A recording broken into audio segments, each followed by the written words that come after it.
श्री कृष्ण ने बताया कि दुखों का अंत मनुष्य के जीवन में सुख और दुख दिन और रात की तरह आते जाते रहते हैं। कोई भी व्यक्ति ऐसा नहीं है जिसने कभी दुख न देखा हो।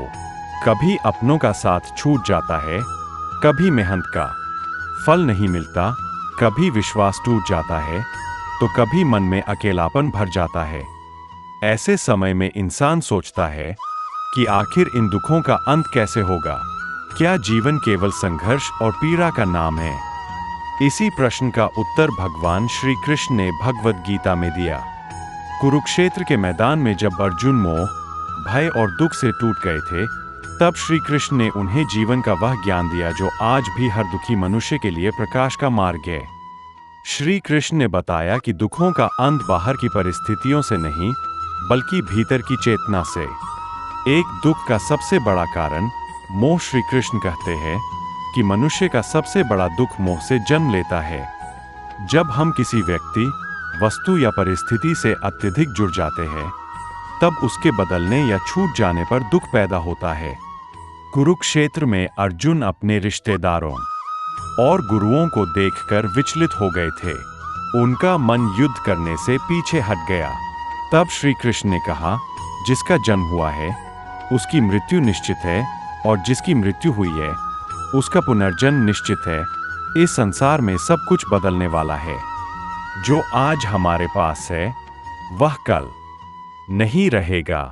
इसलिए जो व्यक्ति परिवर्तन को स्वीकार कर लेता है, उसका दुख धीरे धीरे समाप्त होने लगता है। आज मनुष्य का दुख इसलिए बढ़ता है क्योंकि वह हर चीज को हमेशा के लिए अपने पास रखना चाहता है। लेकिन संसार का नियम है परिवर्तन। श्री कृष्ण सिखाते हैं कि जो बदलने वाला है उसे बदलने दो, जो चला गया उसे जाने दो, क्योंकि पकड़कर रखने की कोशिश ही पीड़ा बन जाती है। दो मन ही दुख और सुख का कारण है।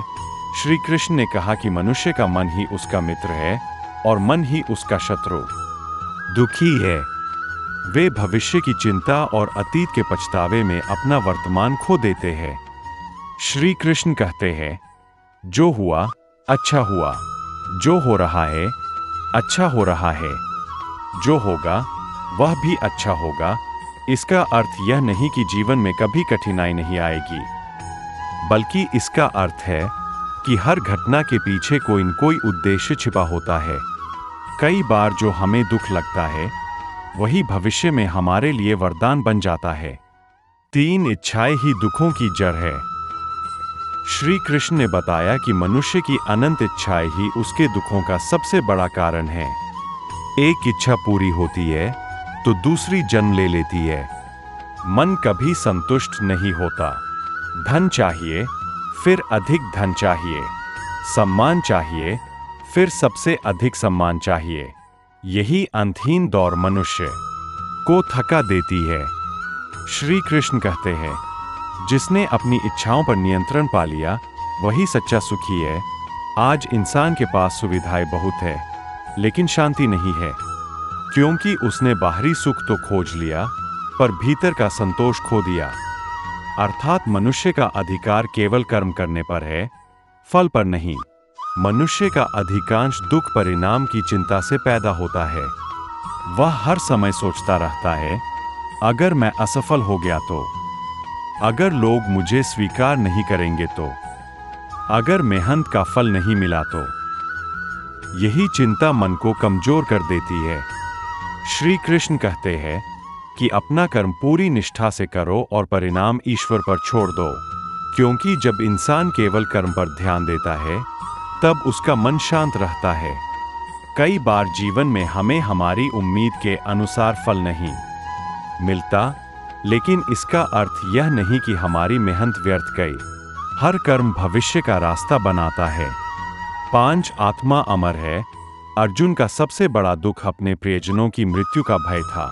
तब श्री कृष्ण ने उन्हें आत्मा का ज्ञान दिया। उन्होंने कहा, आत्मा न कभी जन्म लेती है और न कभी मरती है। शरीर केवल एक वस्त्र की तरह है। जैसे मनुष्य पुराने कपड़े छोड़कर नए कपड़े पहनता है, वैसे ही आत्मा पुराने शरीर को छोड़कर नया शरीर धारण करती है। जब मनुष्य यह समझ लेता है कि मृत्यु अंत नहीं है, तब उसका भय कम हो जाता है। आज लोग किसी अपने के चले जाने पर पूरी तरह टूट जाते हैं। दुख होना स्वाभाविक है, लेकिन श्री कृष्ण सिखाते हैं कि आत्मा कभी समाप्त नहीं होती, प्रेम कभी मरता नहीं, केवल शरीर बदलता है। यह ज्ञान मनुष्य को भीतर से मजबूत बनाता है। 6 वर्तमान में जीना सीखो। श्री कृष्ण ने बताया कि जो व्यक्ति वर्तमान में जीना सीख जाता है, उसके दुख कम हो जाते हैं। मनुष्य का मन या तो अतीत में भटकता है या भविष्य की चिंता में खोया रहता है, लेकिन जीवन केवल वर्तमान क्षण में है। अतीत बदल नहीं सकता और भविष्य अभी आया नहीं। इसलिए जो व्यक्ति वर्तमान को जीना सीख लेता है, वही सच्चा आनंद अनुभव करता है।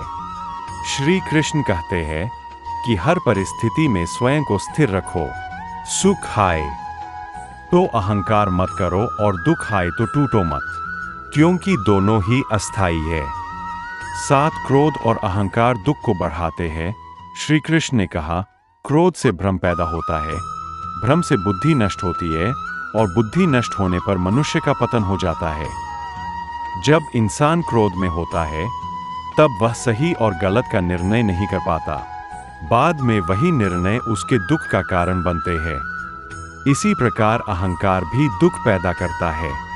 अहंकारी व्यक्ति हर समय स्वयं को दूसरों से बड़ा साबित करना चाहता है, लेकिन जब उसे सम्मान नहीं मिलता, तब वह भीतर से टूट जाता है। श्री कृष्ण सिखाते हैं कि विनम्रता अपनाओ। जो झुकना जानता है, वही जीवन में आगे बढ़ता है, ही शक्ति देता है। श्री कृष्ण कहते हैं, जो व्यक्ति पूरी श्रद्धा से मेरी शरण में आता है, मैं उसे कभी अकेला नहीं छोड़ता। इसका अर्थ यह है कि जो व्यक्ति सच्चे मन से ईश्वर को याद करता है, उसे भीतर से साहस मिलने लगता है। समस्याएं तुरंत समाप्त नहीं होती, लेकिन उन्हें सहने की शक्ति मिल जाती है।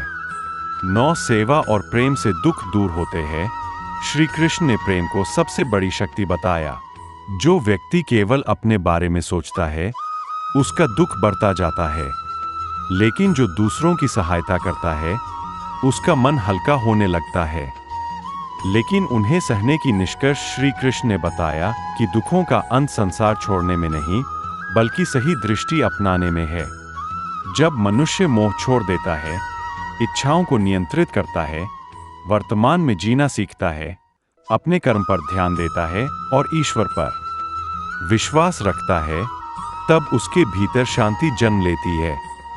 दुख जीवन का अंत नहीं है, वे केवल एक परीक्षा है जो हमें मजबूत और जागरूक बनाने आती है।